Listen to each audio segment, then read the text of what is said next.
नमस्कार, मैं गीता सिकरवार आज आपके समक्ष संस्कृत की पाठ्यपुस्तक दीपकम कक्षा 7 के 10वें पाठ की कहानी का सारांश व उससे मिलने वाली शिक्षाओं को इंगित करना चाहती हूँ।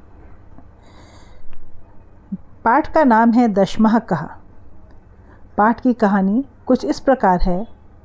10 बालक नदी में स्नान करने जाते हैं। स्नान करके जब वे नदी के पार जाते हैं तो उनके नायक ने पूछा कि क्या वे सभी पार हो गए हैं। एक एक करके वे अन्य बच्चों की गिनती करते हैं। 1, 2, 3, 4, 5, 6, 7, 8, 9, लेकिन अपने आप को नहीं गिनते।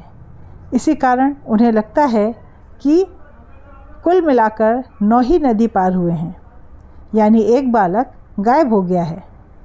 वे उस गम में बच्चे के बारे में दुखी होते हैं क्योंकि उन्हें विश्वास है कि कोई डूब गया है। तभी एक पथिक यात्री आता है और उनका दुख देखता है।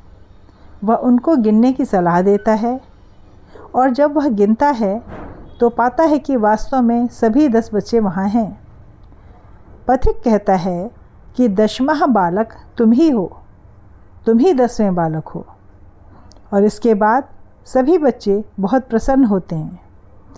अंत में वे खुशी खुशी अपने घर लौटते हैं क्योंकि वे महसूस करते हैं कि 10वां मित्र मिल गया।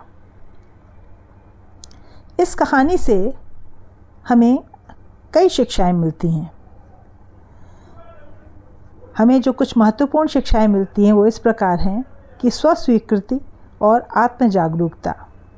जीवन में कई बार हम अपनी उपस्थिति, अपनी अहमियत और अपनी पहचान को महत्व नहीं देते हैं।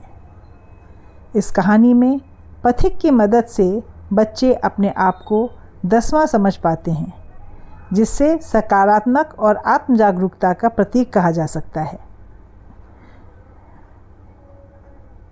दूसरी शिक्षा है धैर्य और सावधानी। गिनती में जल्दबाजी या गलत गिनती के भ्रम उत्पन्न हो जाता है। यदि वे ठीक से गिनते तो उन्हें इतना तनाव नहीं होता।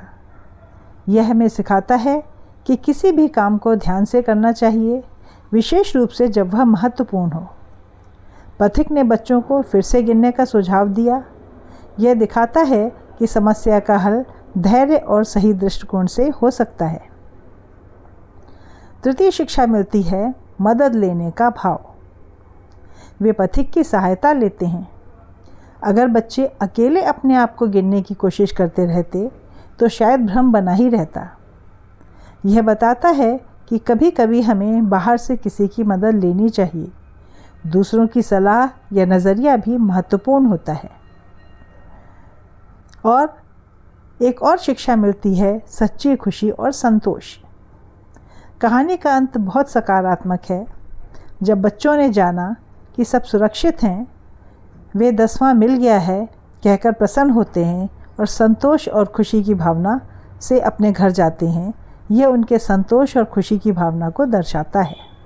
धन्यवाद।